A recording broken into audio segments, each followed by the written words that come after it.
I don't really know how to start a podcast. Oh, you're speaking to the wrong person. Okay, well, hi everyone who's listening. First of all, what are you doing with your lives if you're listening to us? Surely you have like Something better better things to be do, doing with your yeah. day. My name's Pete, or PB. I don't usually go by Pete on the internet, so okay, yeah, Well, I exclusively refer to him as Pete, so this works. yeah, and you are, I am Ben. yeah, and we're two.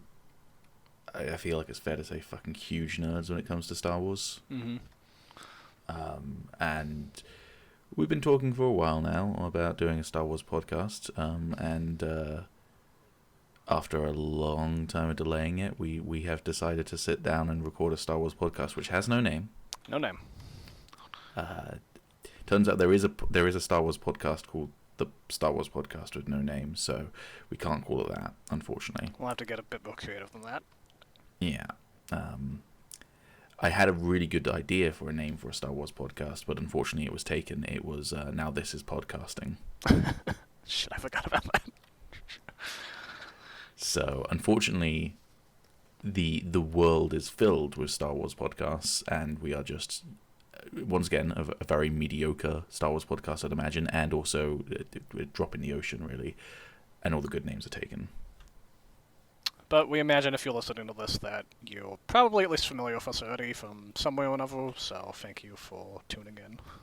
Yeah, and if you're not familiar with us, we put out very mediocre content elsewhere on the internet as well. It's not that mediocre. I mean, some of it's pretty good, but yeah.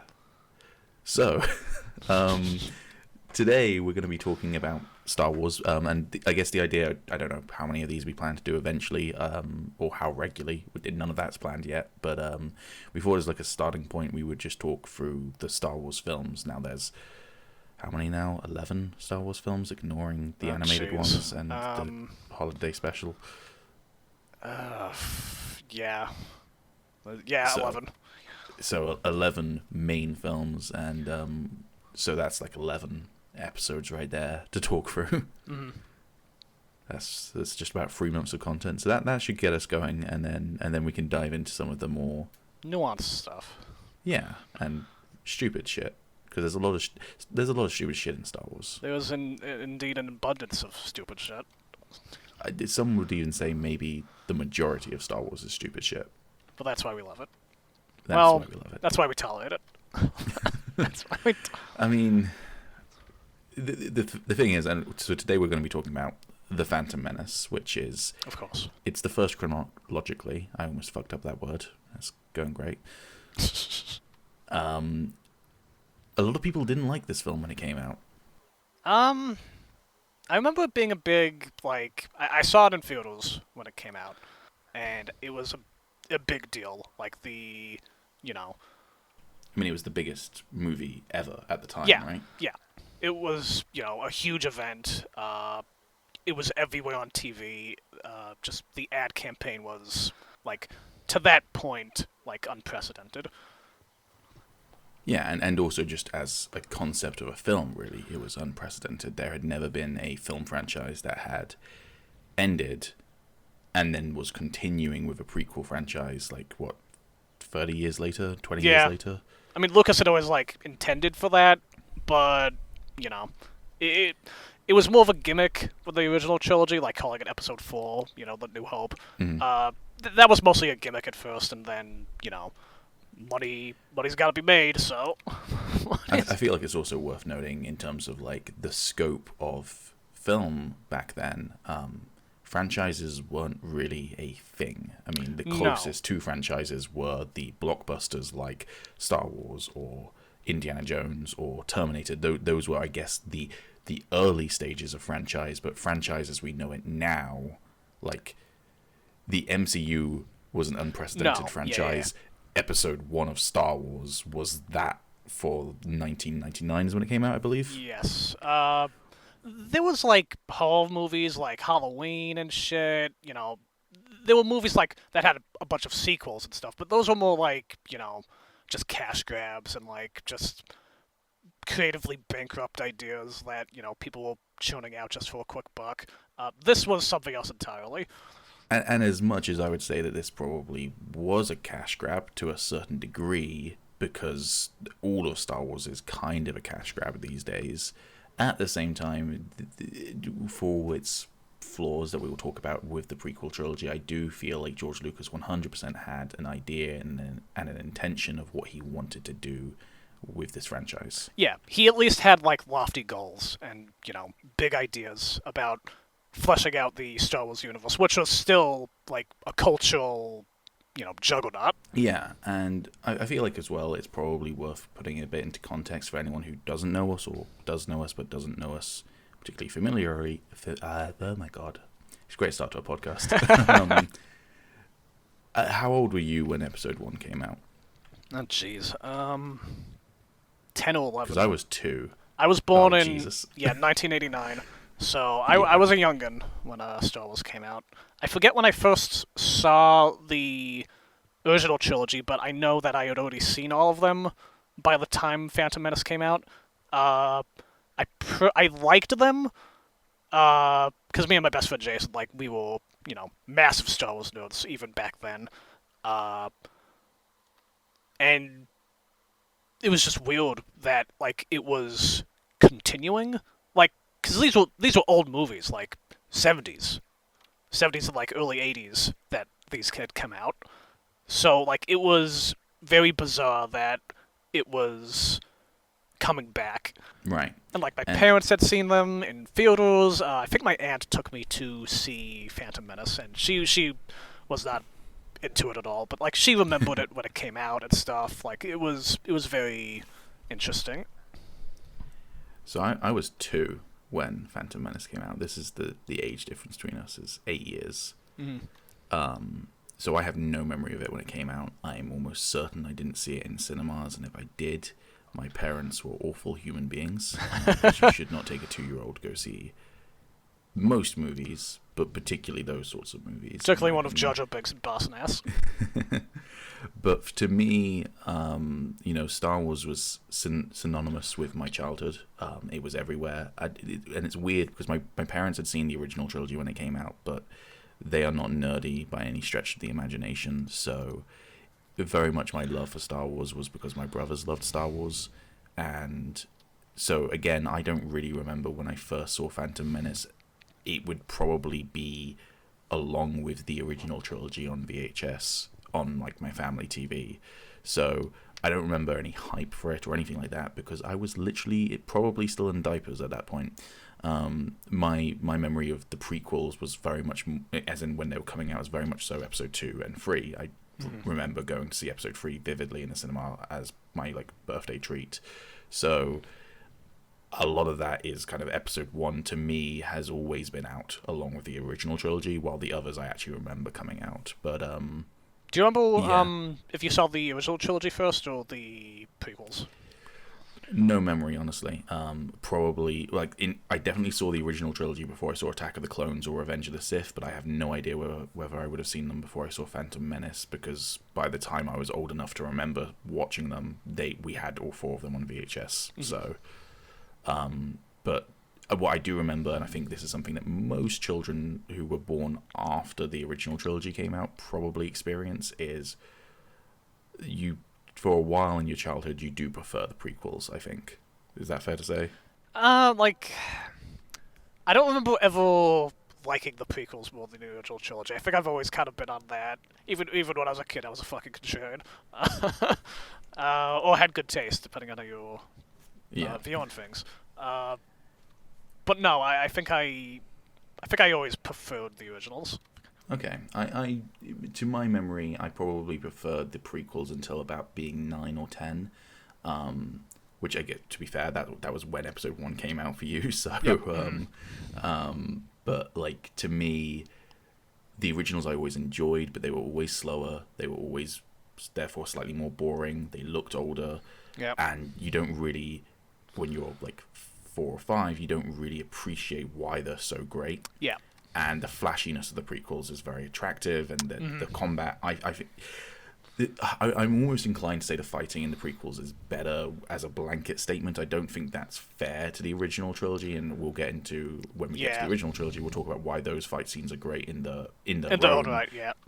But they're definitely the more balletic, if that's how you pronounce the word. They're more like ballet in the prequels. So yeah, it's a lot.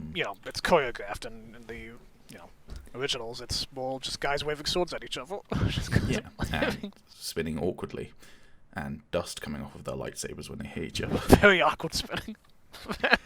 But this film. Do you remember what happens in this film? First of all, I do. Yes, it's a big old bureaucratic trade dispute that spills over into a somewhat galactic incident.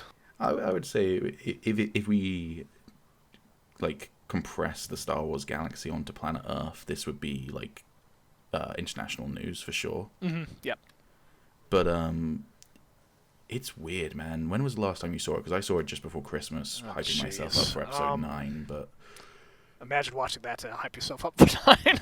We'll get there. To be clear, I watched all of them. I didn't just go, I'll watch Phantom Menace to hype myself up for episode 9. I watched all of the Star Wars films. Specifically watching the Phantom Menace for this one. Yeah. I don't remember the last time I saw Phantom Menace. I remember the last time I've seen Revenge of the Sith. And I think I've seen Phantom Menace more than once. I think I've only seen Attack of the Clones just the one time. That was enough. I probably watched all of them countless times, to be honest with you. I watched Phantom Menace just before Christmas, and one of the things that stuck with me is a lot of this film doesn't make sense. Yeah, no, there's a lot of bouncing back and forth, and the way the scenes are strung together is kind of like schizophrenic almost. Oh my god, there is one of the weirdest cuts in film history in this film. Yeah. But I want to get to that because that's like halfway through the film. I kind of want to start. I want to start with the beginning, really. Right. It starts off with, Obi-Wan and Qui-Gon Jinn, his master, flying in to a space station ran by the Trade Federation. The donut station. Yes, the donut station ran by racist Asian stereotypes. And they're basically there to settle a trade dispute because they've blockaded the planet Naboo. Yes. Now, here is one of the things that I find really, really strange about this film is the Trade Blockade. So the Trade Federation is blockading Naboo. It's not like them just not importing stuff to Naboo or not allowing Naboo to export or taxing them or anything like that. It's them literally with battleships and droids and stuff. Droids being Star Wars robots. Yeah, preventing people from coming and going. Yeah. Which, later on in the film, when we get to the Republic Senate, there is a debate going on as to whether that was legal or not. And the Republic Senate has no proof that an invasion took place, but they do have definitive proof that the blockade took place. Surely that shit's illegal. Yeah, you would think so. Because, it's stopping all commerce. The Trade Federation would have had to have, some sort of weird legally excuse for this. Because, if they're a Trade Federation, surely they're, mandated by the Republic, or they pay, dues or some shit. They're protected, So, they have to have, some sort of reason. And I don't remember if that's ever really gotten into. Imagine Amazon showing up outside Washington, D.C. and just stopping anyone from entering or leaving the city. Yep. Mm-hmm.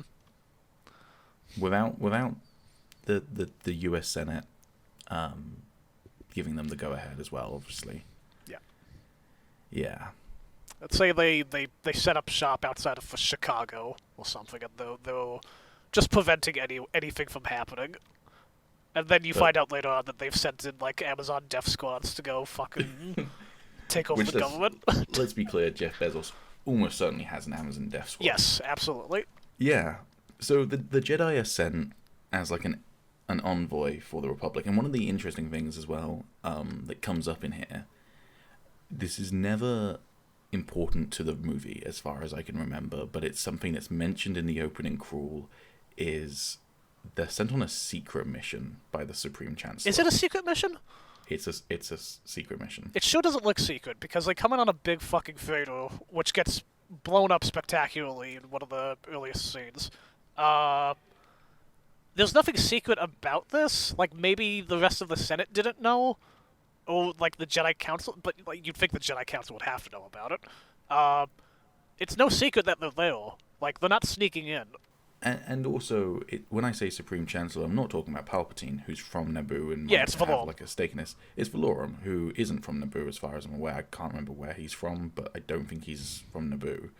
So, yeah, I don't know what the relevance of that is at all. But it's in the opening crawl. No, they come in and they'll ostensibly there to figure out what's going on, the blockade. They're there to negotiate with the Trade Federation. Yeah. And as you said, the ship immediately gets blown up. Right, so the Nemoidians, the aliens in charge of, the space station or the Trade Federation or what have you, they call up their benefactor, Palpatine, or, Darth Sidious, their Sith mastermind, and they're like, what should we do about this? And he, of course, immediately says, kill them. So they blow up their ship and they try to gas them. Yeah, I mean, that's something... You've actually answered one of my questions from when I was watching this film, which is, why do they not just blow the ship up immediately? I forgot that they call Palpatine first. That actually does clear up a plot hole, because when watching it, I was like, why did they wait until the Jedi were off the ship before blowing it up? Yeah, they weren't sure what to do. Like, they didn't want to cause an intergalactic incident. But Palpatine They wanted to speak to their manager. Yeah. Palpatine gave them the go-ahead, so intergalactic incidents a go.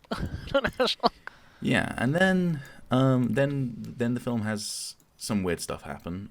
First of all, when they're trying to fight their way through the ship to escape, at one point droidekas, which are like these rolling droids, so come cool, up and attack by them. the way. Like, I remember seeing that scene in the theater, and I was like, wow, these droids are so fucking cool, man. Like, this is awesome. I mean, this is one of the things I feel like is definitely worth complimenting this film for, is visually it's a bit of a weird one, because it's such a kind of disconnect from the original trilogy, which is only set like 30 years later.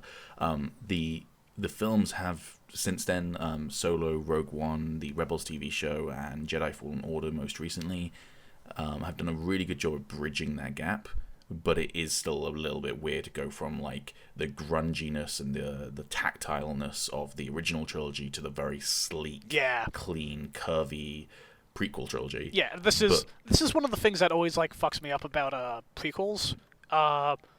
It's coming out after the thing that's ostensibly like further in the future, and it inevitably like looks better, and that always kind of weirds me out. I mean, I feel like some films do it okay. I know it's not a prequel, but I feel like Blade Runner 2049, which is the god of sequels, but it does a really good job of making it still feel 100% like it's in the real world, in the same world, But this one, despite that weird disconnect, and Star Wars has this weird disconnect all over, I mean, I feel like eventually we're probably going to talk about the Knights of the Old Republic video game. That's set like 30 years after the Tales of the Jedi series, which features people wearing like plate armor and ships having wings. And the Knights of the Old Republic era looks like the prequel era. Yep. But 4,000 years in the past. Yeah. But yeah, some of the designs in all three of these prequels are gorgeous and fantastic. So I feel like that is definitely something worth commenting on, and obviously the people who work on these films were masters of their craft, except for maybe, possibly, arguably the guy in charge. Yes, who had too much of a say. Yeah, but like, we'll get there, but the VFX in this film is superb. It doesn't hold up necessarily, but actually when you compare it to a lot of films of that era, it holds up surprisingly well. Oh yeah. And yeah, but the droidekas, they show up, and the Obi-Wan and Qui-Gon, they use Force speed. Yes. I have never noticed that before until my most recent watch. Yeah, they use speed to get away, and it looks so bad. It looks terrible, first off, but like whatever. Second They off, never use it they again. never use it again. In any of the films ever. It becomes such a staple in like the games and stuff, but it's just never used again. They use it this one fucking scene.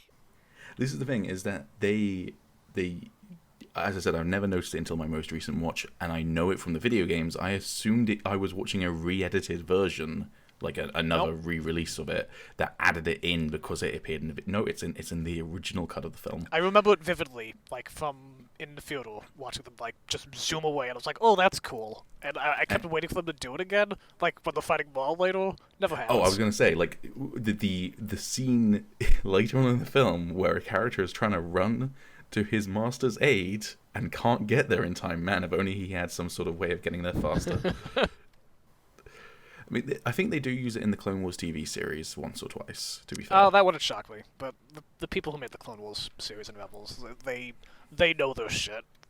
Dave Filoni deserves the Star Wars, like, key crown. Yeah. Yeah. He's a good boy. For sure.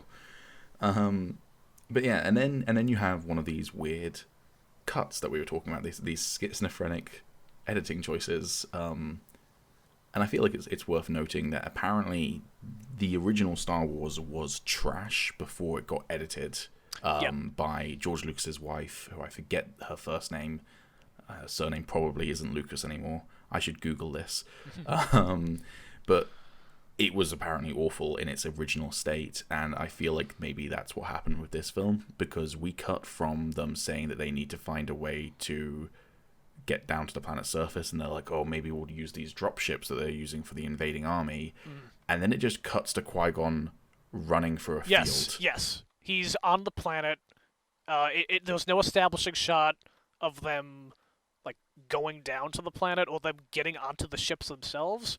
They're just talking about it, and then bam, the Qui-Gon's running away. So Marsha Lucas, Paul Hirsch, and Richard Chew, the three that came up when I just Googled it real quick.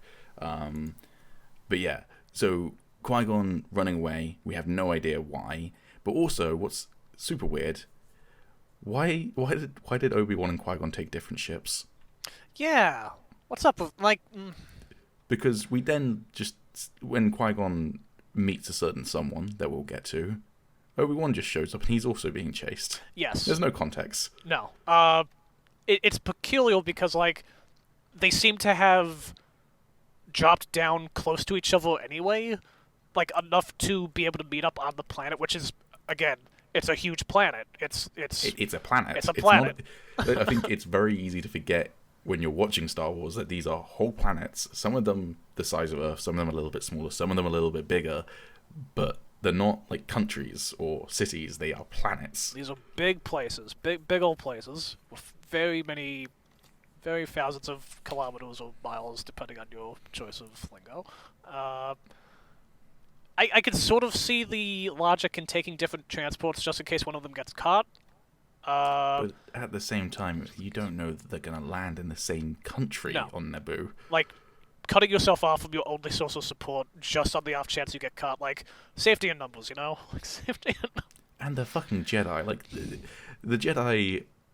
There is a scene... I've been watching Rebels recently. There is a scene where... one of the... I should feel like it's worth noting as well. We're already several minutes into this, but spoilers for all of Star Wars when we're doing these podcasts. Like, we are not going to hold back on anything. Nope. There is a scene in Rebels where Rex is on a planet where they come across some like old droids that are still active after the war, and Ezra, who's this young Jedi who wasn't alive during the Clone Wars, is like, these guys look like nothing. And then Rex is like, they killed thousands of my friends. They're really deadly. You know? Okay, I get that in a war, yes, but also they're really not in the films. They're never a challenge. No, they're never a challenge. They're occasionally a challenge in the Clone Wars TV series, but they are never a challenge in this film. No. So I don't feel like the chances of them being caught being a problem for them is very high. Thematically speaking, it's never established that these guys are like in much danger. Like the droidekas make them run away. That is the only, to my knowledge, instance of the Jedi being like intimidated by these droids in the whole of the prequel trilogy. So they meet up on the planet, and at this point, Qui-Gon has met, or Is it shortly after he meets up with Obi-Wan? It's just before he meets Obi-Wan. He meets up. Yes, he meets up with Jar Jar Binks, who is a controversial. He's a controversial figure. Actually, I don't think he's controversial at all. I think most of the internet is in agreement here. Yeah, Jar Jar's not good. He ain't good. And I don't think that's a criticism of the actor, because for some reason the actor got a lot of hate at the time, and you still occasionally see him get hate now. I'm completely blanking on his name, but from what I have seen, he's a lovely guy, and he just like deals with the hate he gets, which is very, very good of him, but he doesn't deserve that. The animation, this is one of the things I wanted to mention earlier with the CGI.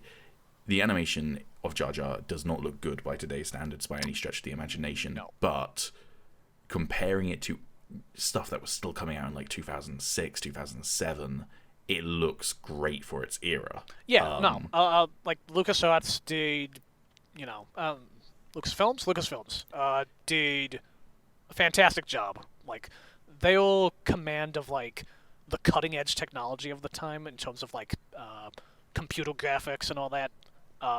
Like, it made the prequels like very compelling to watch, just visually. For sure, and Jar Jar is, if memory serves, and I'm not a guru of all of film, but I studied film at university, so I have watched a lot of very unusual films that most people might not have seen. To my knowledge, Jar Jar is the first fully CGI main character in a film. If I remember correctly, those scenes of his actor having like, I think they used mocap a little bit for him. They used, I'm not sure if they used mocap, but what they did have, they had the actor on set with like a bit of a Jar Jar-esque costume, like where his eyes would be and what have you. And I'm not sure if they mocapped it or whether they literally hand animated it, but with him as reference. I'm not sure. I know, because the reason why I say that is purely because I know a couple of years later, the Lord of the Rings trilogy came out. It was shooting probably when Phantom Menace came out, but it came out a couple of years later. They did not have the technology to do mocap of Gollum on set. So what they did is they had Andy Serkis in like a leotard, so they could easily cut him out basically on set, and then he tried to recreate his performances on a mocap stage later on. Because they just didn't have the technology to do it on location. What a fucking child.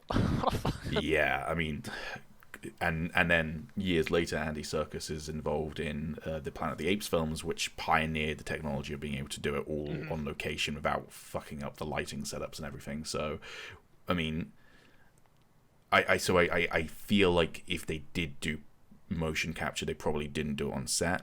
But either way, like, you watch him, he doesn't feel completely fake. It's just purely on like a graphical level that you can tell he's CGI. But in terms of like, a lot of CGI characters have this kind of weightlessness to them, and I think Jar Jar does to a certain degree, but he's such a slapstick character that it's not really a problem at any point in the film, I don't think. So in that sense, I feel like it is worth saying that like there's some good stuff here.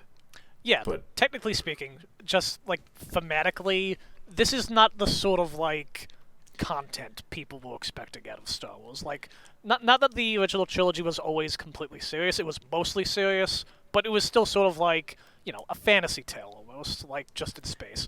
I think what's easy to forget when some people are being super critical of Jar Jar is that the original trilogy had Yoda, who was very, very silly. They had the Ewoks, and the Ewoks get plenty of criticism as well. But like, there were elements of this, but they were never the main character. They never shared this much screen time. And I think that's possibly where the problem comes in.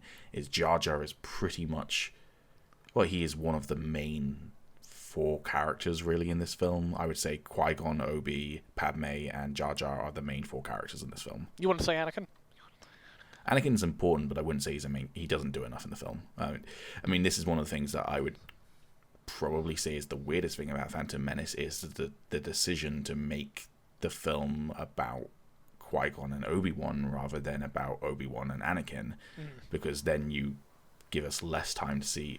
Do you remember how many scenes Obi-Wan and Anakin share in this film? Not very many.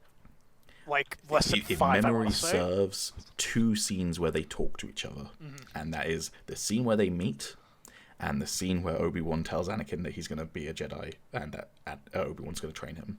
Those are the only 2 scenes I can think of where they talk to each other. And then there's the scene at the end where they're like standing next to each other, but like that's nothing's happening in that scene. Yeah. So to me, logically, the prequel trilogy should have been about Obi-Wan and Anakin's relationship entirely, and then the breakup of that when Anakin turns to the dark side. Spoilers alert. Yep. But it's not. It's much more.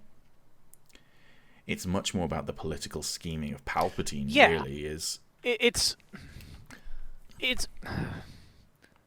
the prequels are about 2 things. They're about Anakin falling to the dark side, his journey from becoming a Jedi to his fall to the dark side in the final movie of the prequels, and also the fall of the Republic, showing us how the Empire came about in the original trilogy, because Obi-Wan talks about before the Republic, the Dark Times. So all this political, like, bureaucratic, nonsense is very, like, jarring to look at in these movies. And I think it's most pronounced in this movie. Yes, and I think what is so strange about it is actually I don't think it's a bad idea to want to tell a film about that. I just think that in the effort to do that, they lost sight a little bit of the space adventure feel of the original trilogy, and then we'll get there eventually. But I think the problem with one of my biggest problems with the sequel trilogy is it has 0 politics in it. It feels completely devoid of any galactic consequence. Yeah. And that's weird as well. Like, they went so far into trying to make it like the original trilogy, but the original trilogy, it feels like there is a rebellion against a government. Yep.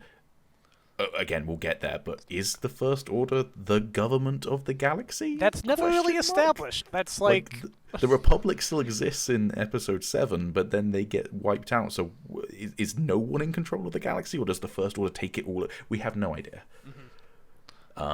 So I get what they're trying to do here. It's just, as you said, it's jarring, I think, is probably the worst part about it. It's not even that it's necessarily awful. It's just that it's jarring. Yeah, it's a little less peculiar. politics, a little bit more adventure. And, like, it's also clashing with, like, the, like, things like Jar Jar. Like, there was, you had the Ewoks, you had Yoda, even though Yoda becomes, like, a very almost serious character, like, even in Empire. But the Ewoks were goofy. So that's sort of established, but I don't think it's very well established, and it wasn't very liked even back then. Oh, yeah. So the choice to make Jar Jar such a staple character, like, if you think of Phantom Menace, you'll probably think of Jar Jar. Like, he's very, not super prominent, but, like, he stands out a great deal. So finally getting back on track.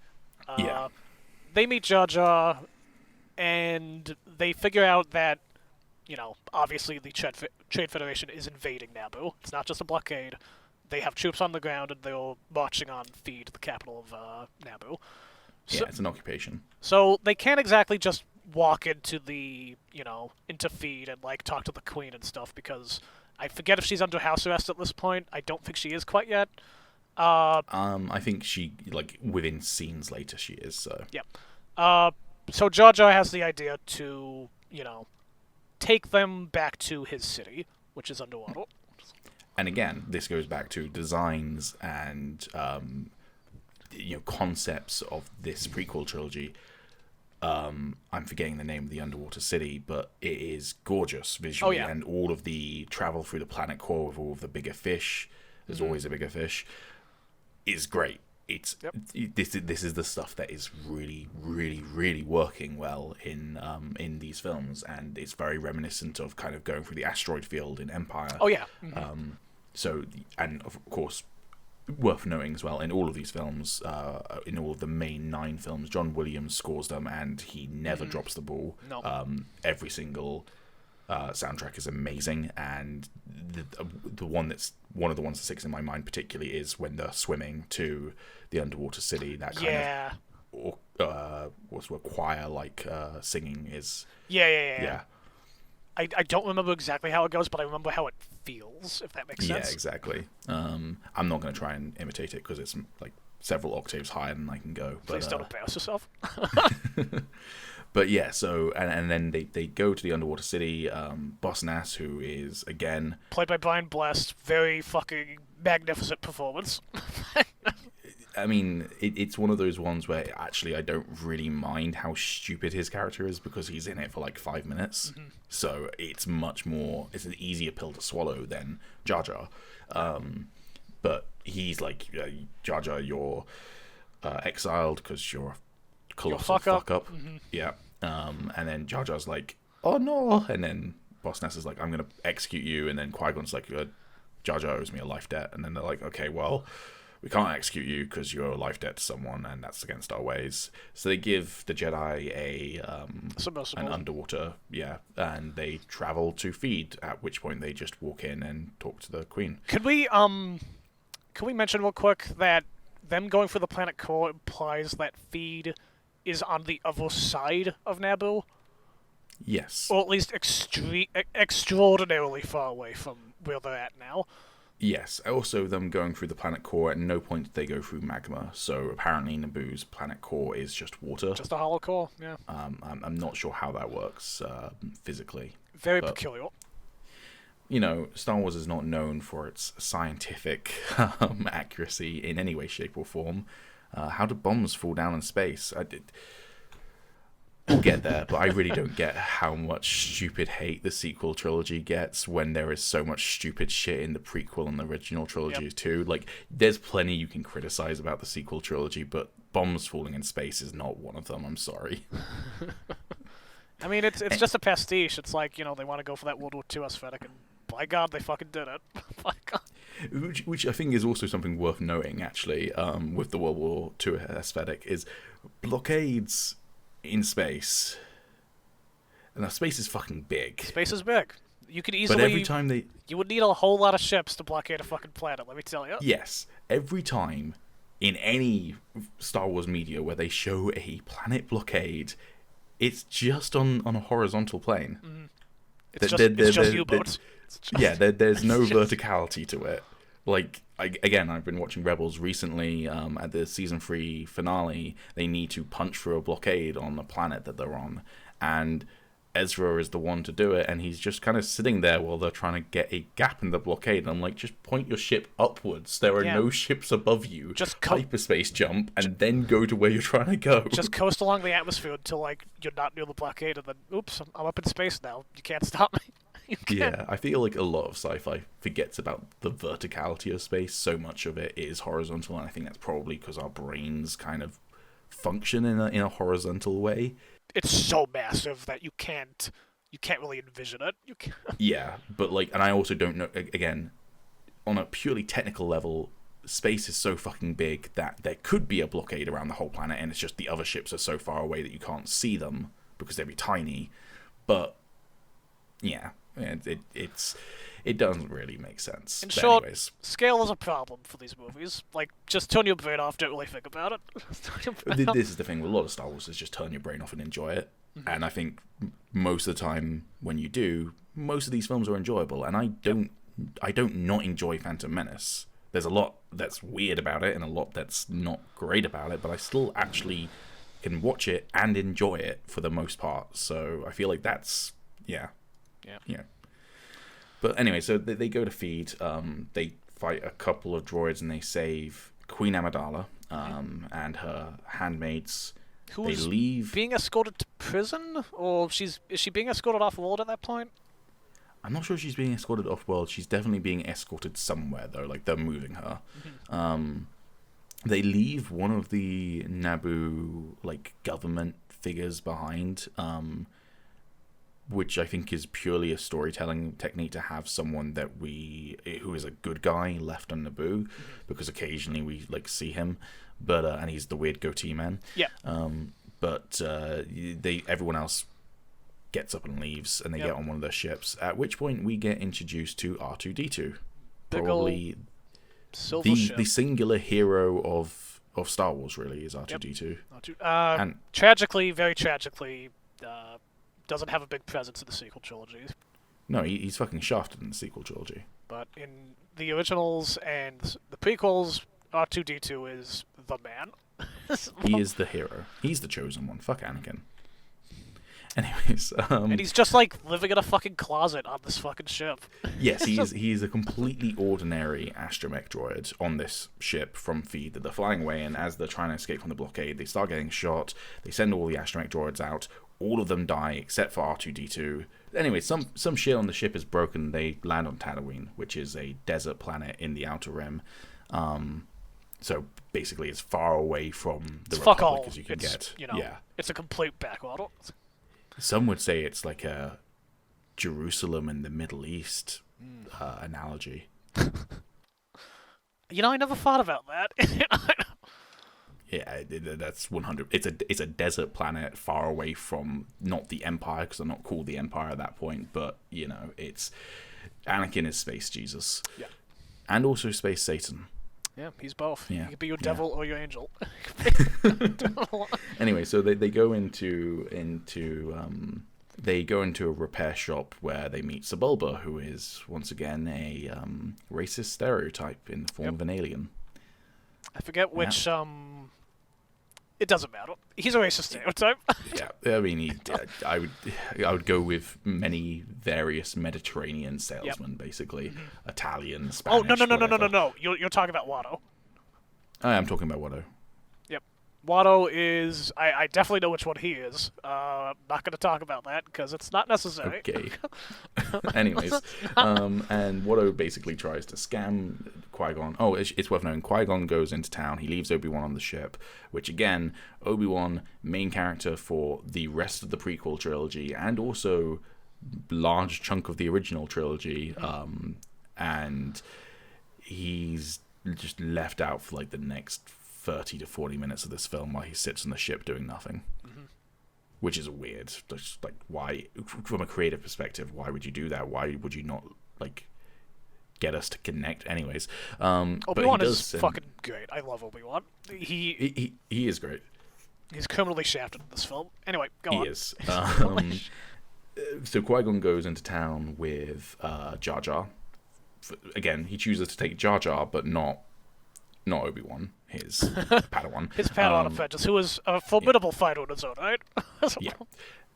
And he also then Queen Amidala insists that she wants to go too. Yeah.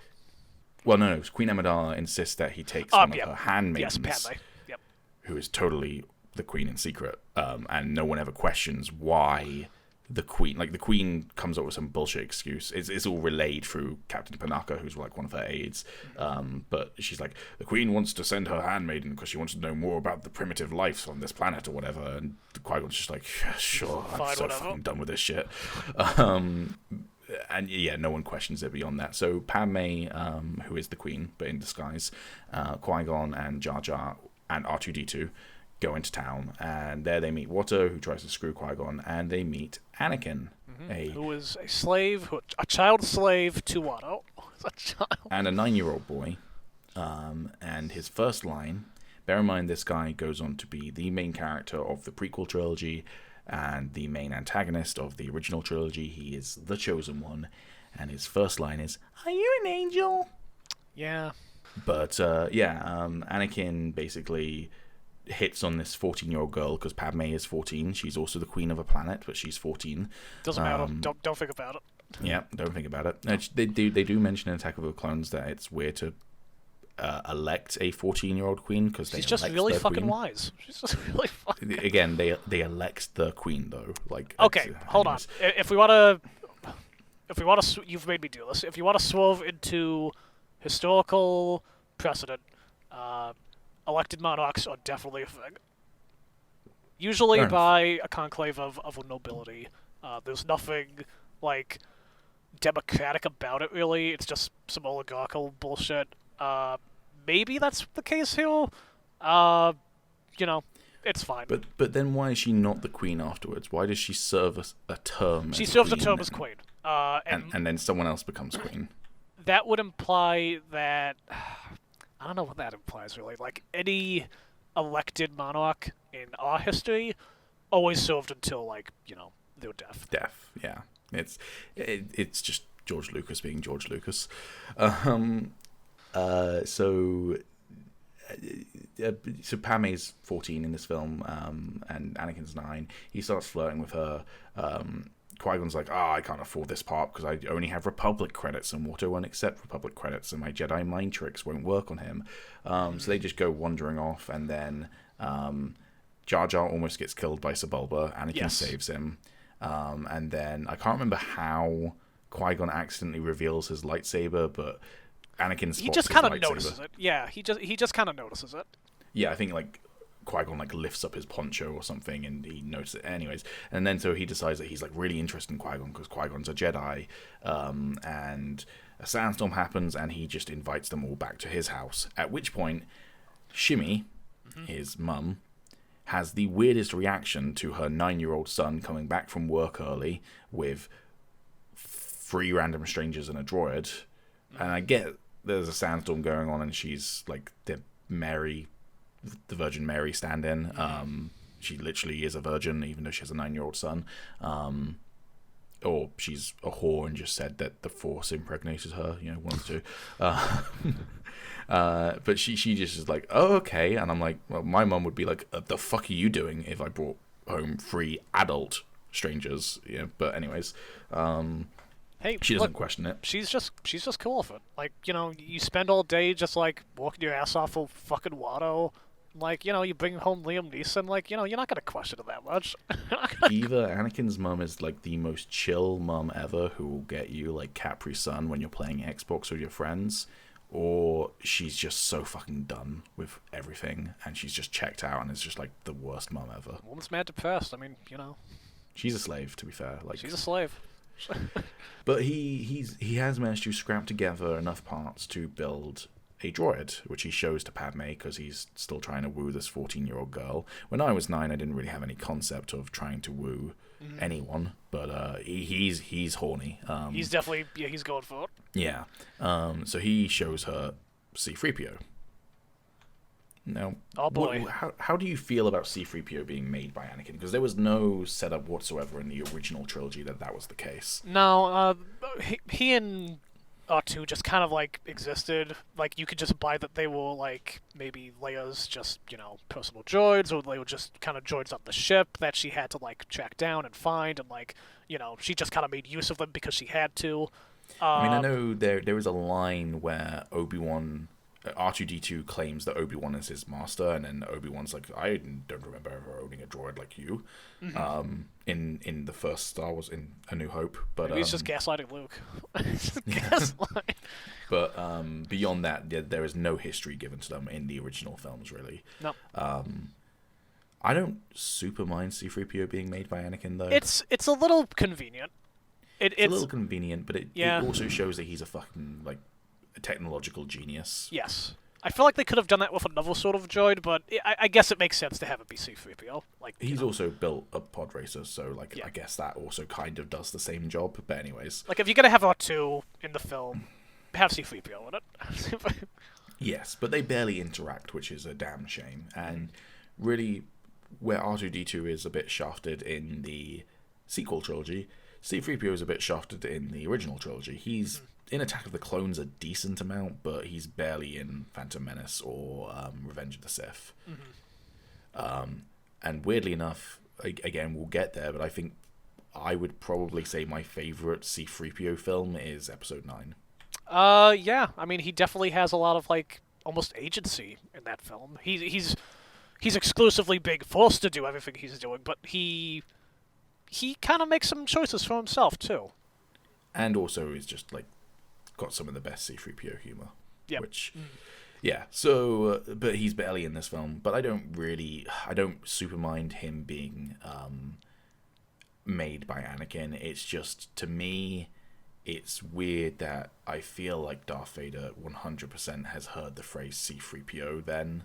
Because, other people would have heard the rebels referring to C-3PO, and he never once questions that that's his droid. It's definitely a plot hole. It's I mean, not a massive one, but it's a bit bigger. Like protocol droids like C-3PO are like pretty common. They're like, you know, they're maids, they're servants, they're translators for like bureaucrats and shit. So it's a little strange that Anakin would make just kind of mimic that, or like maybe those are the only parts he had. This is a really good point. Anakin is not a technological genius. He just found a fucking He just found a fucking droid, C-3PO. yeah. And he was like, I'm gonna refurbish this thing. I'm now convinced that he just went to IKEA and bought a build-your-own C-3PO kit. Yeah, and he was like, I'm gonna make this the most cowardly fucking droid ever. Cowardly. And then basically to cut a bunch of bullshit out of the film, which we've already been doing, but like there's a lot of bullshit in this film. There's a lot. Qui-Gon detects that Anakin's super strong in the Force, and then he takes a blood sample and is like, "Your midichlorians are off the charts." Your midichlorians. Let's talk about I know we wanted to cut out the bullshit. This bullshit needs to be talked about. It needs to be talked about. Midichlorians, to my knowledge, they were the biggest deal in this film. I think they were referenced to in in Attack of the Clones, maybe? Maybe. I know they're definitely talked about in Clone Wars and Rebels occasionally, because they are canon. But as much as possible, any Star Wars since this seems to have tried to avoid midichlorians. Yes. So midichlorians, they're like little microscopic, like cells almost. They're these living kind of things that like exist in everyone. But if there's a lot of them, you're strong with the Force. You're Force sensitive. And Anakin, little boy, 9-year-old boy Anakin, has the highest amount that Qui-Gon has ever seen. Now, the biggest thing about this is that if you've seen the original trilogy, you know that the Force is a thing. You know that the Jedi and the Sith, you know, Palpatine and fucking Darth Vader, Obi-Wan, they have this thing called the Force, and it allows you to telekinetically move objects. You know, it's basically space magic. And the biggest establishing thing about that is Yoda talking about it in Empire Strikes Back. About to bring this up, yeah. And the way he describes it is such a mystical, like, concept. It's like... I've just pulled up the quote. Do you want me to read the quote? Please, go for it. Its energy surrounds us and binds us. Luminous beings are we, not this crude matter. You must feel the Force around you, here, between you, me, the tree, the rock, everywhere, yes. And then he goes on to talk about the dark side. But that is poetry right there. Yep. So it's very well established as this mystical thing. It's not like... You can't explain it with science. It's just like... It's like faith. I mean, Yoda straight up says, not this crude matter. And obviously he's talking about the physical body, but I feel like that goes for cells as well. Like, he's saying it's not scientific, is what that feels like to me. It just is. Magical. It's like magic. And this film... And, like, this is, like, not even that far into it. Like, maybe an hour into it. Like, an hour It's and a about half. halfway, yeah. Just immediately being like, well, your midichlorians are, like, off the charts. This means you're very powerful for the Force. You must be the chosen one.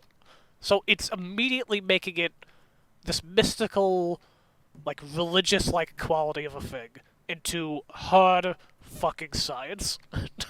Harry, your golden blood cells are off the charts. It's the same shit. That isn't Harry Potter, although J.K. Rowling will probably eventually get to how magic is cellular. I mean, now that you've said it. Yeah. But, yeah, it's probably, to me... Forget Jar Jar, forget the awkward 9-year-old Anakin. That's the most offensive thing in the film to me. Yep, absolutely. It just kind of, it undercuts what makes the Force interesting and what makes the Star Wars galaxy in itself interesting is... And the thing is as well, it kind of goes against everything that this film, or these films, the Force is still mystical, because, okay, cool, it's a bacteria or a molecular thing in your body. The more of it you have, the more powerful you are. It still doesn't explain why people can move stuff with their mind. Is it a mutation like in X-Men? Anyways, but how does the Force have a will then? How does the Force have a chosen one? How does the Force seek balance if all it is molecular life forms? Like, yeah. Is it mystical or is it scientific? I kind of feel like you can't have it both ways. But boy, does he try. Yeah, he tries. So then, to get the credits, the Outer Rim credits, to be able to buy the part they need for their ship, Anakin offers to take part even in the upcoming Bonta Eve pod race. The deadly fucking blood sport that a 9-year-old boy is about to take part in. Which he's been forced to take part in before, but Qui-Gon is totally cool with him doing it again. Yep. He even cheats to, he goes up to Watto and he's like, hey, I want this, we're gonna gamble for this. And he even cheats with the dice to make sure Anakin is, up for grabs, as it were. Yeah, so Qui-Gon not only wages the engine part, which he says, if you win, then you get the ship, but if I win, I get the engine part I want, but also I want Anakin, and Watto agrees. He does briefly try and get Anakin and Anakin's mum. Watto is like, fuck no, that's not worth 2 slaves. But he isn't able to free Shmi, which is okay. It's fair enough, but at the same time, they never once try and do it again. They never once try and come back and free the slaves. Yeah. They're just totally cool with it. Jedi are just totally cool with it. It's like, I tried. Watto said no. I'm sorry. You gotta be enslaved now. Like, I get Anakin not being allowed to go back to Tatooine and free it until Episode 2 when he's finally let off the reins. Like, you don't gotta send Obi-Wan. Just send some other guys. Send some other guys to go free Shmi. Fuck it, whatever. Yeah. But, and to be clear, we'll get there when we talk about Attack of the Clones, but seemingly in Attack of the Clones it implies there is no Republic army. But there are fuckloads of Jedi. Yep. So that's something we should cover in another episode. Just, yeah. The Jedi. Yeah, for sure. I mean, the Jedi are just all over the place in the prequel trilogy. But, and stupid. But, back to the death race. But yeah, back to the death race. So he takes part in the death race with this pod racer that he's built himself. Really good scene. Probably one of the best in the movie. And again, the CGI in this actually, in my mind, it holds up pretty well. It's not perfect, but it's aged really, really well, I think.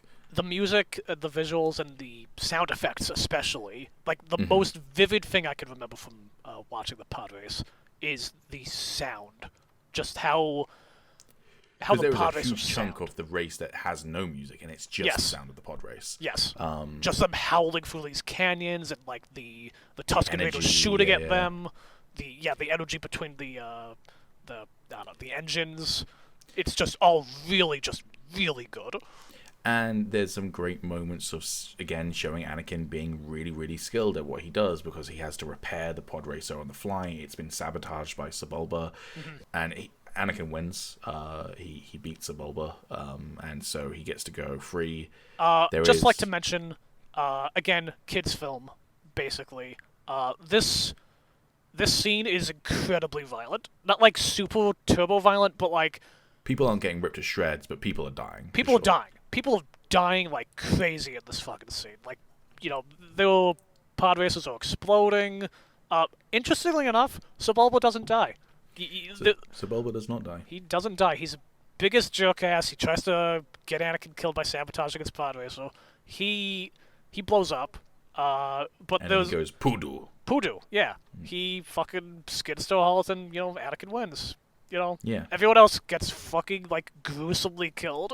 It's cool. I mean, a couple of them you see get out of their pod races. Oh, do you? I don't remember that. Yeah, there's a couple that do survive, but there's some that you just see they go off in a fireball, and you're like, oh, that guy died.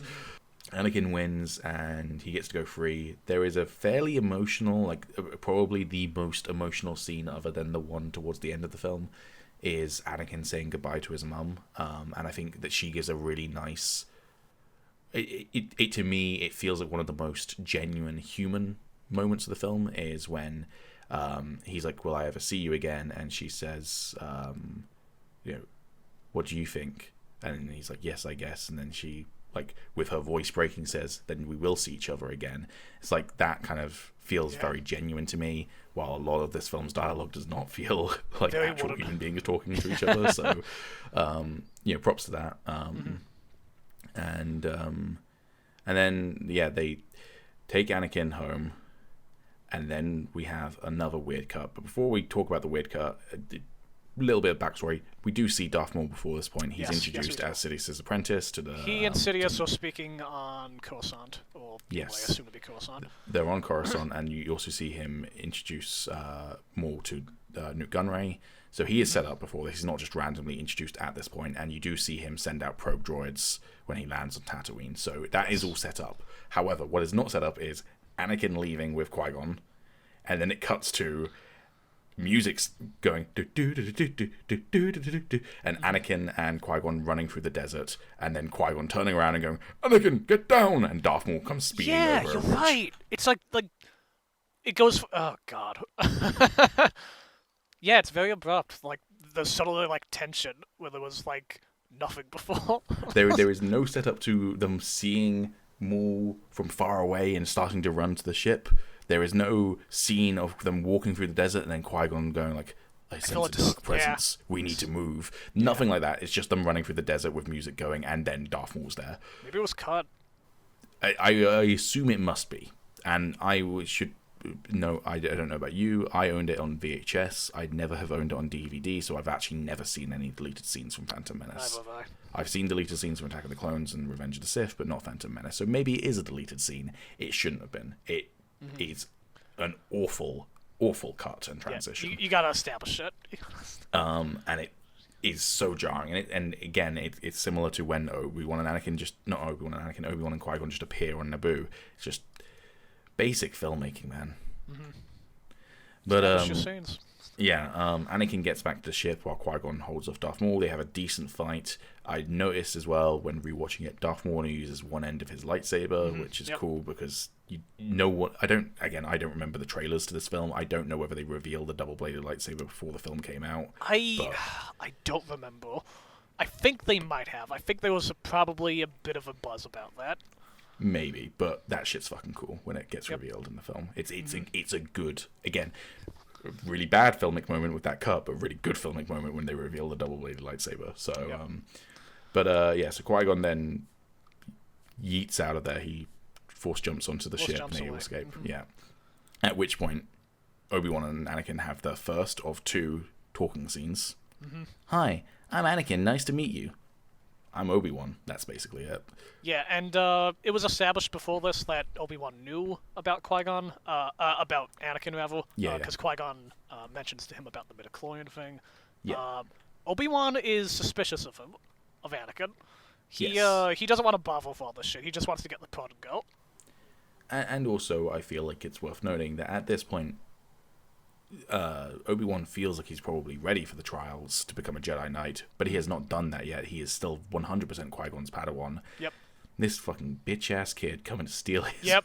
Yeah, he probably feels threatened by this little It's fucking probably kid. similar to I'm the youngest of my brothers, but the cliche of when you have a younger sibling being born and there's a jealousy there. It's probably similar to that, which could have been an interesting dynamic to explore if these characters had any other dialogue scenes with each other.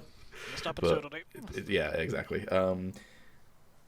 They fly back to Coruscant. During the flight, Anakin makes a small little wooden amulet pendant thing for Padme. I forgot and about that's that. cute. Well, it's only relevant because it comes back in Revenge of the Sith. That's a thing. And they get back to Coruscant, and at that point, we get into super politics. Yeah, this is the first time Coruscant is even being like, you've seen it before, like that scene with Palpatine and Maul. Yeah, but that's like a balcony shot at night. Yeah. You barely see anything there. You barely see anything. This is the first time Coruscant is really introduced, which is a really cool little set piece. Because, to my knowledge, I don't think any science fiction film before this has really like had the technology to really showcase like a city planet. Like I guess the closest would be Blade Runner in the 1980s, but that's a very different looking city, and also the Blade Runner looks great still, but Coruscant looks better, and it's shot in daytime in like very clear light, so you get to see it in all of its glory. All the ships going past, like the flying ship traffic, the massive buildings. Coruscant and is again, the music as they're arriving there, it's a very great iconic moment. scene. And Coruscant becomes a very like iconic location as far as like the franchise is concerned. Mostly in the prequels. It basically doesn't show up at all in the sequels. But according to the original script, we'll get there, but it was going to be an important part of Episode 9, apparently. Really? Yeah, I think we can talk about that when we get to Episode 9. The original script is leaked, and there's quite a lot of stuff that a lot of people think they would have preferred. I'm not sure, because it's all about the execution, not the ideas, but there's some pretty cool ideas in there, including Coruscant being one of the major locations of Episode 9. But no, it's not in the sequel trilogy at all. It's not in the original trilogy at all, unless you watch the re-release of Episode 6, in which case it's a single scene where they're tearing down the statue of Palpatine. Yeah, and like fireworks in the background and stuff. Yep. And obviously that was done after the prequel trilogy came out. So it's unfortunate then that Coruscant mostly serves as a backdrop to all the political bullshit that permeates the prequels. Yes, because this is when they get into the argument about whether the trade blockade was legal or not. Here's a tip: it wasn't. I can guarantee to you, it was not legal. And what's really, really weird here as well, like this again, just my brain does not work here, is they go to the Senate, and Queen Amidala is testifying, and the Trade Federation is going, "That's a load of lies. You can't believe her. Blah blah blah blah blah blah blah."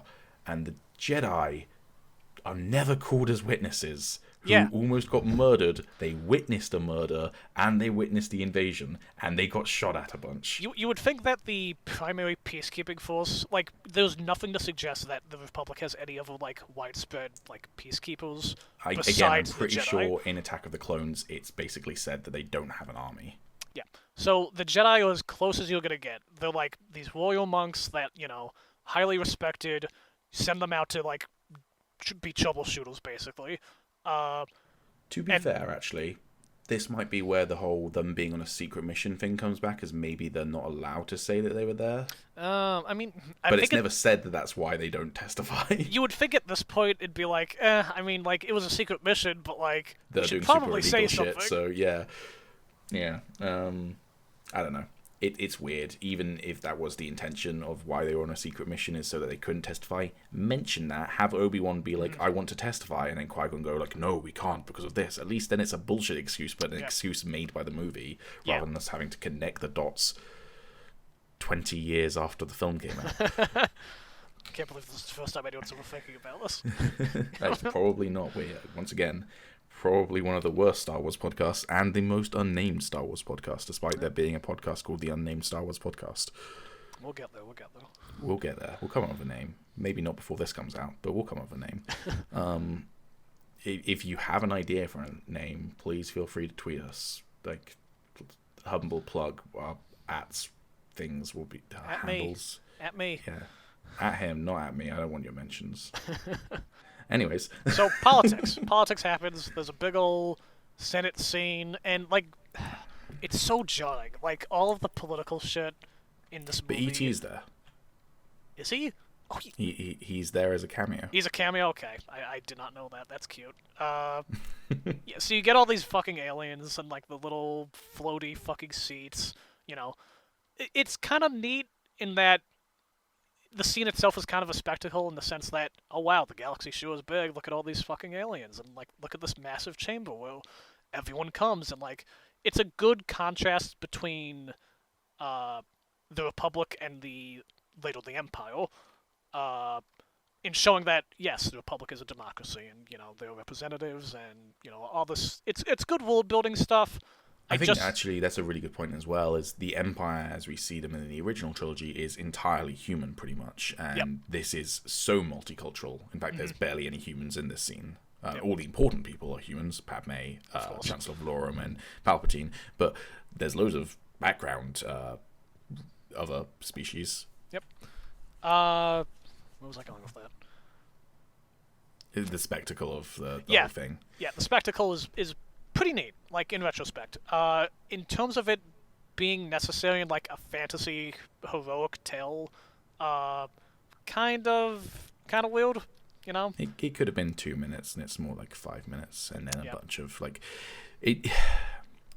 The politics in episode 1, The Phantom Menace, which is about 2 hours long as a film, maybe 2.5, is about as much as politics as you get in a middling episode of Game of Thrones. Yep. And that's weird. And then, while that's going on, Anakin is brought in front of the Jedi Council. They're testing Anakin. Anakin's like a ship, a cup, ship. And they're like, yeah, he's powerful in the Force, but he's... Yeah. But he basically is guess what's on Mace Windu's iPad. That's the game they're playing. Which, again, it's never explained how... and I'm not asking for there to be an explanation for the Force, but it's never explained exactly how he manages to do that, whether he's like using the Force to sense Mace Windu's thoughts, or... I don't know. Anyways. Yeah, it's kind of weird. Doesn't really come up again, ever. Nope. I mean, maybe I would have maybe just got him to like lift up some wooden blocks or something to show that he has the Force. But anyways. Yeah, which is how literally every other like establishing this person is Force sensitive thing happens. But then they're like, we're going to refuse to train him because he's too old. Which I think more than anything, that's more callback to when Yoda's like, Luke is too old in Empire when talking to Obi-Wan's ghost. Like. That's weird, man. That's weird that you'd refuse to train a 9-year-old boy on how to use the Force, because what's the alternative? Yeah. Don't train him to use the Force, but he knows he's Force sensitive and therefore maybe tries to teach himself and never learns to control it properly? Really? That's what you prefer? Later things in the franchise establish the... I forget what they're called, but like it's a different... It's like a subsect of the Jedi, full of Jedi who like couldn't quite make the cut. And they're just kind of used as, like, you know, community service, basically. They go out and they help colonies and stuff. You know, all that shit. That's never mentioned. Granted, it wasn't a thing then, but, you know. I'm curious to know what in the Jedi's mind was going to happen to Anakin if they didn't train him. Because Qui-Gon's taken him away from his mum, freed him from slavery, and taken him halfway across the galaxy. And they're like, we're not going to train you. Okay, so are you gonna pay for him to have a like apartment in Coruscant? Or is he gonna be allowed to stay in the Jedi Temple but not be trained? Is he gonna be sent to an orphanage in Coruscant? Are you gonna send him back home? Like, what's the deal here? Yeah, what are we doing with? We're gonna send him back to Watto. I hope that's what Yoda was planning to do. Send him back to Watto. We must do. Good businessman he is.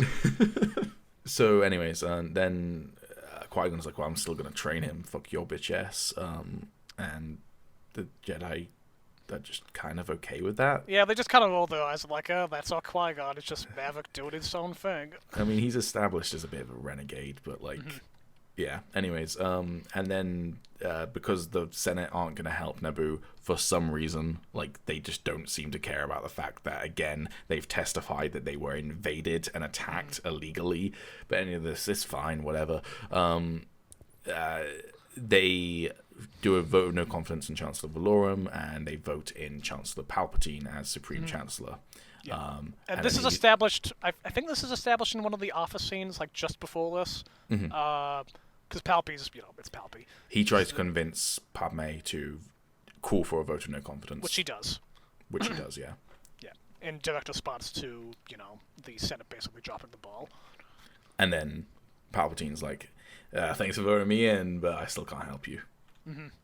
And she's just fine with that. She just goes... So strange. Like, you'd think that would be his game. Because, like, he's playing both sides. Like, he doesn't really care, like, what happens to the Trade Federation here. And this is one of the things I think not always perfectly executed, but is quite a good idea in the prequel trilogy, is showing Palpatine's machinations of playing both sides of the field, because he is both Republic and later on the Separatists. And it's really, it's a really cool concept, even when it's sometimes not super well executed. No. Particularly in Attack of the Clones. Yes. We'll get there. God, I'm gonna legitimately have to watch that before we do that episode, because like I don't remember jack shit about Attack of the Clones. I don't know. I mean, if you want to put yourself through that pain, Yeah, I'll let you know. But yeah, so she basically decides that she's going to go and save Naboo on her own. Qui-Gon and Obi-Wan agree to go with her, and they take Jar Jar. They And also Anakin. take R2-D2, and then for some reason, yeah, they take Anakin.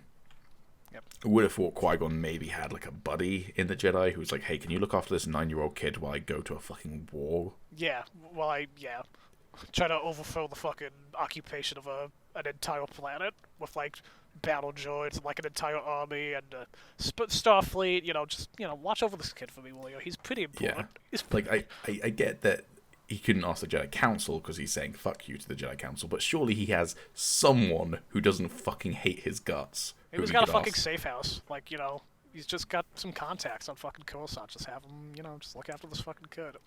Or maybe just everyone fucking hates Qui-Gon. Yeah. Maybe everyone just fucking hates Qui-Gon.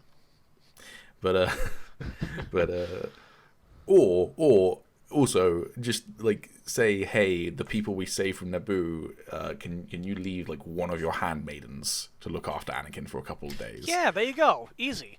Yeah. Anyways, but no, they take him back to Naboo as well, and then they plan to save Feed, but they try and recruit the Gungans. Jar Jar goes back to the underwater city. They're not there, and then he's like, "Oh, I know where they might be."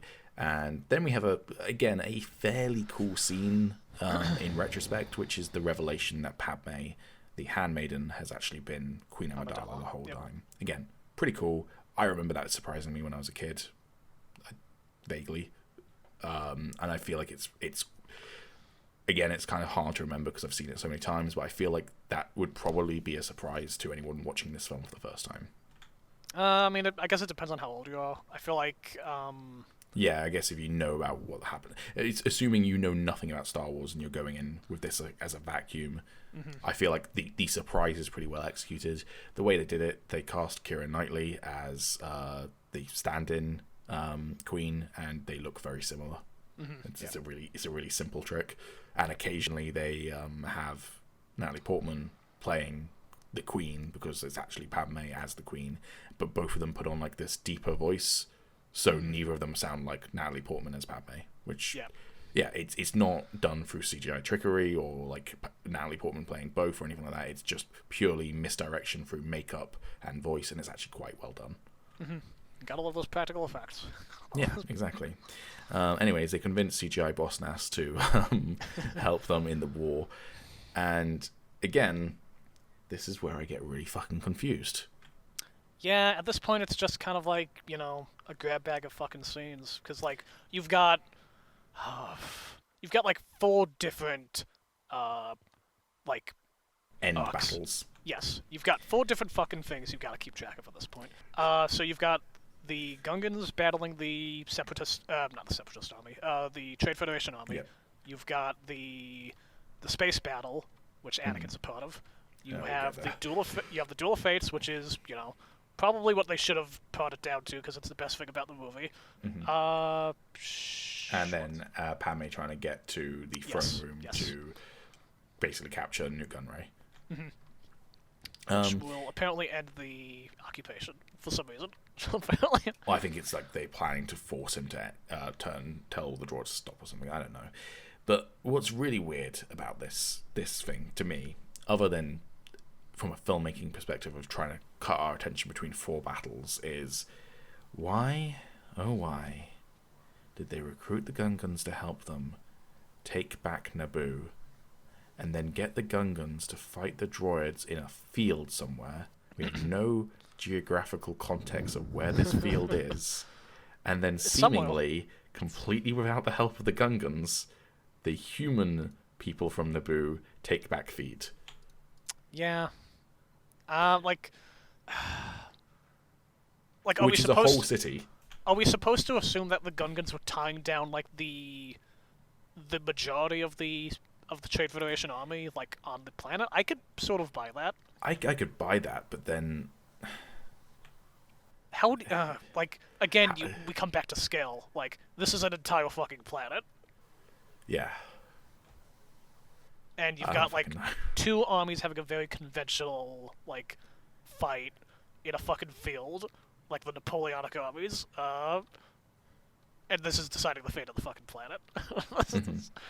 So it's just a little strange. Just a little. But yeah, the main group though, ignoring the Gungans, because the thing is as well with the Gungan and droid battle, it could be completely cut out of the film. Yeah, it doesn't matter. It's just Jar Jar. It's just Jar Jar being comic relief. And again, if you want him to be comic relief, I guess just put him with the other group. But anyways, Padme and her group, which include the Jedi, get to the Feed Palace, at which point they're about to walk through a door. Yeah, Darth Maul walks in and drops his robe off and ignites his double-bladed lightsaber, which is fucking awesome. It's pretty sweet. Then Obi-Wan and Qui-Gon are like, we'll deal with this. Yep. Piss off Padme. Padme pisses off. And they tell Anakin to say... Hide in one of the ships. No, they don't tell him to hide in one of the ships. They just tell him to hide, stay there, and don't move.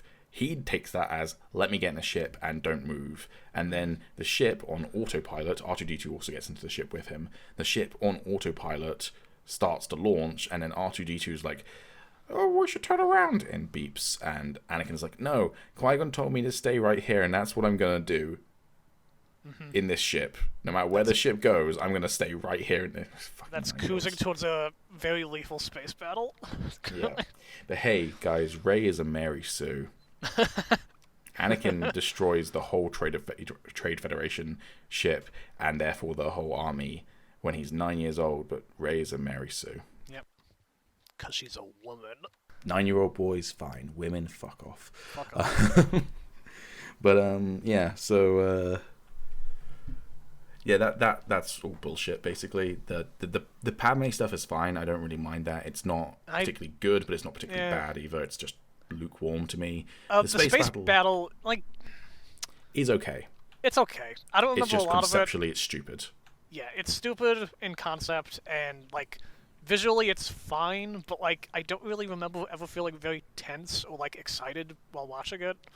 I'll try spinning. That's a good trick. That's a good trick. This is pod racing. No, it's basically just there for Anakin to say like lines. it was there for memes. Memes didn't exist yet, but George Lucas saw the future.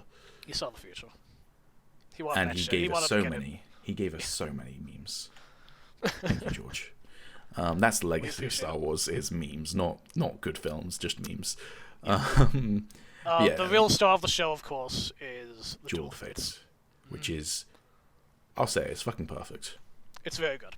This fight is great, and it's choreographed great, the music is great, the set pieces, although, like many Star Wars set pieces, you kind of go, why is this underneath the capital city of Naboo? Yeah, don't think about it too much. Don't think about it. It's just cool. So there's even character wise, there's a lot going on here. Like just the way Obi-Wan acts, the way Qui-Gon acts, the way Maul acts. Like you get their characters just through the way they fight. And it 100% feels tense. Like way to make your villain fucking formidable is have all the previous lightsaber fights in all of Star Wars have been one-on-one. You now have a guy with a two-ended lightsaber fighting two guys and holding his, not even just holding his own, winning. He is winning throughout pretty much the whole fight. And you're like, holy shit. Can you imagine if Maul, and obviously Clone Wars gave us this, but can you imagine if Maul had been the main villain for the whole of the prequel trilogy? Or like the main combat villain of the prequel trilogy? That would have been, like, it's named after him. But like, yeah, he's really like the film basically does nothing with him. He's basically just like there to. And he has one line. He's there to exist and to make the Duel of the Fates happen. That's his purpose in Phantom Menace. It's so good. It's so good. It's like, yeah, it's just really well choreographed. It's a good scene for like really fleshing out Obi-Wan and like Qui-Gon. Mostly Obi-Wan. This is like. Very much where Obi-Wan comes into his own in this film. Yes. This film fails Obi-Wan until this point, pretty much. Yeah. This is where he becomes, like, standout. Yeah. And what is so great about this, because all of the beginning of Duel of Fates, when it's the three of them fighting, well, the two of them fighting Maul, is great. But as soon as you get to Obi-Wan being kicked off of the platform and landing on a lower platform is when it becomes like fantastic, and then as soon as you get to Obi-Wan versus Maul is when it becomes, in my opinion, pretty much perfect. So yeah, Obi-Wan gets separated from them. He gets kicked off a ledge, and then he takes forever to pick himself up. And Qui-Gon is at this point barely holding his own against Maul. And then they get separated by these like ray shields. Yep. So Qui-Gon gets on one end of it, Maul gets on the other end, and there's this giant pit in the final room. And Obi-Wan is, I don't think he's even up yet at this point when the ray shields come into effect. Mm-hmm. No, or maybe he is, but he's just like way behind them, and he's not using force speed for some reason. And again, just such a great character moment at showing the difference between Jedi and Sith. Qui-Gon turns off his lightsaber, kneels down and meditates with his eyes closed, and Maul paces back and forth and hits the ray shield of his lightsaber. He's like a coddled fucking animal, and he wants to fucking kill something. Yeah, it's great. And then the ray shields open, and just before they do, Qui-Gon turns on his lightsaber. So again, you're seeing them like sense through the Force what's going to happen, which is great. They fight, and Maul at one point butts his lightsaber hilt into Qui-Gon's face and stabs him. At which point, Obi-Wan, who has been, throughout this time, the ray shields have been opening and closing again, so he's been slowly getting closer, but he's not there yet. He's like on the last one. Yep. He watches his master get stabbed, and he screams no, and it's just fucking perfect. Probably the best no of the series. And there are a lot of good no's in the series. There's a lot of good no's. And then I love the character difference between Qui-Gon, the Jedi. Is he a Jedi Knight or a Jedi Master? I think Qui-Gon is a master. Okay. The difference between Qui-Gon, a Jedi Master, and Obi-Wan, a Jedi Padawan, is so apparent here, because Qui-Gon, who meditated, Obi-Wan is like licking his lips in anger, or not anger, but like anticipation. He's clenching his jaw, and then right before the ray shields open, he starts like pouncing up and down. Yeah, he's bouncing up on his feet. He's ready to go. And it's fucking great. And then he attacks, and it is the fastest. No, I think Anakin versus Obi-Wan is a little bit faster, but it's so quick. And apparently, this is one of the funny things. According to one of the fight choreographers of Phantom Menace, he did an interview a couple of months back in preparation for Episode 9. They were like doing interviews of famous lightsaber fights, and he said that one of the things you quite often do in action scenes is you crank up, which is where you speed up the action slightly in post to make it feel more impactful. And they did have to do that? They had to crank it down. Oh, wow. And maybe that's just a story, but like, it's fucking cool. That's a fun story. And then, and also, I feel like Obi-Wan, who is probably the in my opinion, single best example of a Jedi in the whole of Star Wars, like he is the perfect Jedi. Yes. This is the closest he ever gets to giving into the dark side, because you feel he's fighting with anger here. And like, yeah, he's definitely fighting with anger, and like you said, he's like the quintessential like Jedi Knight of the series. But this is him when he's still basically this is him. a kid. Yes, this is him when he's like, he doesn't know shit. He's still a Padawan. Like, and he's probably terrified. Like, that's his master who just got killed. Like, it's so good. And you feel like he's more powerful when he's angry. So again, it gives into the whole like the dark side is the easy one, powerful, because it's he cuts Maul's lightsaber in half, which is an epic moment, because then you're like, oh, he gets the upper hand, and then I can't actually remember how he gets knocked over. Does he just get kicked over the edge? Or? He gets kicked in. Maul does something dirty, and he kicks him inside, and he grabs onto the railing. At which point you're like, even though in context, obviously Obi-Wan survives this, you feel like you could die in this moment. And then Maul kicks his lightsaber over the edge, and then despite Maul having the high ground, I guess he's overconfident. I guess that's what it is. But I was actually going to mention this, because like he had the fucking high ground. He Obi-Wan, like, he owned himself. I think this is maybe why Obi-Wan always has the high ground, is because he knows how close he got to dying here, and he's like, never again. Never taking the low ground. But he jumps over Maul, and as he does it, he pulls Qui-Gon's lightsaber to him and cuts him in half. Yep. And again, it's just such a great moment of the realization of Maul. Like, the look his on his eyes face slightly widen, and then he just falls. Yeah, it's just such a great. I honestly I could do a whole podcast episode on how great this fight is. I think maybe if we get round to doing the Rebels one as well, I feel like we probably have to go back over all of the fights, because all of the fights build up to that one in Rebels, Yep. Mm-hmm. particularly this one. Yeah, it's great. For people who don't watch Clone Wars, Do that. Obi-Wan and Maul, they keep on fighting. Yeah, Maul comes in, I think, season 3 of Clone Wars, I want to say, and he's a big part of it. And he's not doing too well. I haven't watched. They've just, I don't know if they released the whole season or just the first episode. I think they're just doing it episode by episode, aren't they? But they've just started season 7, and he's going to be a big part of that as well. I can't wait. Again, we mentioned earlier, like the emotional weight of Anakin leaving his mum. Yep. The emotions on display where he's like speaking to Qui-Gon for the last time is, oh my god. Yeah, very, very, very good. Yeah, superb. Like, I don't think Liam Neeson was a very particularly strong presence in this movie. I think his acting was a little wooden. I think most of the performances in this are pretty wooden, and I think that's more the directing than the acting per se, because there's some great actors in this film.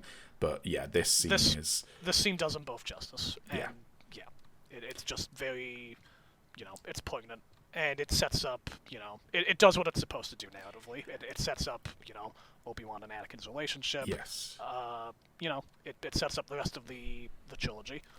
As much as I question why they chose to make Obi-Wan such a small part of this film and make this film mostly about Qui-Gon, and then also have only then 2/3 of a trilogy to do Anakin and Obi-Wan's relationship, this scene kind of makes it make sense to a certain extent. I'm still not particularly fond of it, but it kind of works out towards the end. Yeah. And then because Anakin blew up the Trade Federation ship, all of the droids power down, and hey, they won. They all celebrate. There's a big glowy ball during the celebration. Big glowy ball that Boss Nass holds up.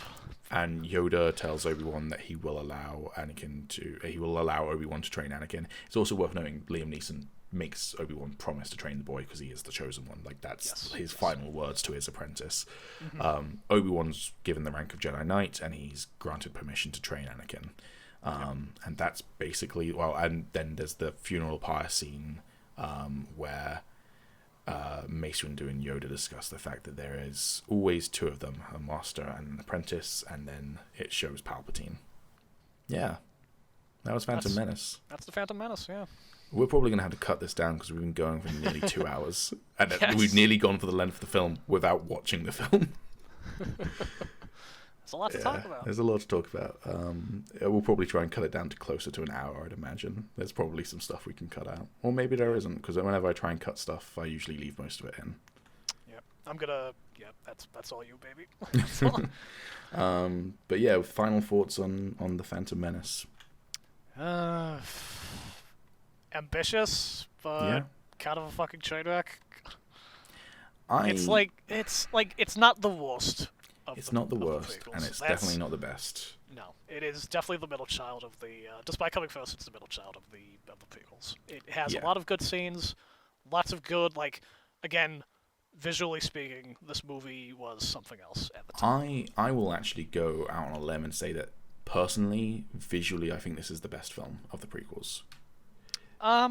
There is more obvious and not particularly well executed green screening in the subsequent films. I feel like this film used far more of actual location shooting and actual practical effects and more set work. I will agree with you. Technically speaking, I think this is the strongest movie of the prequels. Now, I do think, in terms of prettiness, Revenge of the Sith is probably the prettiest of the 3 prequels, and this one kind of has it's weird because the Attack of the Clones and Revenge of the Sith have this kind of glossiness to them that Phantom Menace doesn't completely have. It has a bit more of a grit to it, more grounded in reality. I'm not actually sure. I have a gut feeling. I might be completely misremembering, but I feel like I used to work for Sony as a camera salesman. I think they told us that they made a digital camera for Attack of the Clones, and that was one of the first blockbuster films shot on a digital camera. I might be completely misremembering this. that therefore would imply that Phantom Menace was shot on film, and that may be why it feels a bit more tactile, because early digital wasn't great. I kind of want to Google that before we end the podcast, before I'm outed as a fucking liar. Hey, man, you know what? I'm not judging. Just all the many thousands of Star Wars fans will judge you that will surely watch this podcast and listen to this podcast. Yeah, it was shot on a digital camera. I was right. Cool. There you go. And it was a Sony camera. I think that might be why. And the sequel trilogy and all of the Disney films have been shot on film, as far as I'm aware. I know it was a big thing about Episode 7 being shot on film, but I'm not 100% sure about the other ones. But maybe that's why it feels a little bit more tactile and a little bit more gritty, is because it's shot on film. But yeah, it's okay. It's my opinion. I would kind of hold Phantom Menace not that far away from Return of the Jedi. In fact, yeah, I'd agree with that. I remember a couple of months ago, the fucking Twitter thing where, like, you know, people were tearing the Star Wars movies. I'm pretty sure I put Phantom Menace, like, not super high up there, but definitely higher than, like, Revenge of the Sith. I think it's, like... Because I've seen Revenge of the Sith pretty recently, and I was like, wow, this is kind of stupid. I'm sure if I saw Phantom Menace, like, today, I'd be like, wow, this is really stupid. But, I personally would put Revenge of the Sith just above Phantom Menace. It's not much higher, but maybe Phantom Menace is just below Revenge of the Sith, and Return of the Jedi is just before Revenge of the Sith. I don't know, but... Yeah, like in the middle, it's kind of like a grab bag. Yeah. Like, you know, there's some good things, there's some bad things. I know what my favourite Star Wars films are, and I know what my least favourite Star Wars films are. Yes. The rest is a bit up in the air. In the air, yeah. Yeah, it's not awful. It's definitely watchable. But it's probably... what it suffers most from is a little bit of whiplash, I think. Yes, I agree. There's a lot of jarring shit in this movie, like the politics and the adventure stuff, you know, the midichlorians, like, everything that you thought you knew about Star Wars is kind of like being turned on its head with this movie. And I don't think the prequels ever fully recover from that. No, I'd agree with that. They're all kind of, like, tethered to this legacy that the Phantom Menace kind of, like, started. Yeah. And I think, as we said, from a filmmaking perspective, it's probably the most poorly made in terms of, like, editing and such, like, one of the three, or even of all of the Star Wars films, I might go as far as to say, but Attack of the Clones is a worse film, despite all of that. Yep. Like, it might be better edited together, but it's a worse film. It ain't good, Chief. But we'll get there. Next time we do one of these, which I don't know if we're going to do this weekly or fortnightly or monthly. If we do it monthly, we have a whole year's worth of content right here. Well, there you go. We might try and do it like every fortnight or so. I think that might be decent, because that gives me enough time to edit it all and then not have to do another one immediately. Mm-hmm. But yeah. We still don't have a name for this. But we're very proud of it. I'm very proud of the Star Wars talk we've done. What's the runtime of Phantom Menace, just before we finish up? Oh, shit. It's gotta be close. Here we go, Phantom Menace. 2 hours and 16 minutes. So we're only 20 minutes away from running the same length as the film. We'll cut it down. Mm-hmm. Just for you guys. Just for you guys, so you don't... Hopefully, when you see it and it's like 50 minutes long, you go, I could watch that, rather than look at it and go, that's 2 hours long, fuck that. I don't support you guys. Don't blame you, but, you know. Please support us. Please. Please. Support us. Alright. Good talk. Good talk. See you next time, folks. See you next time.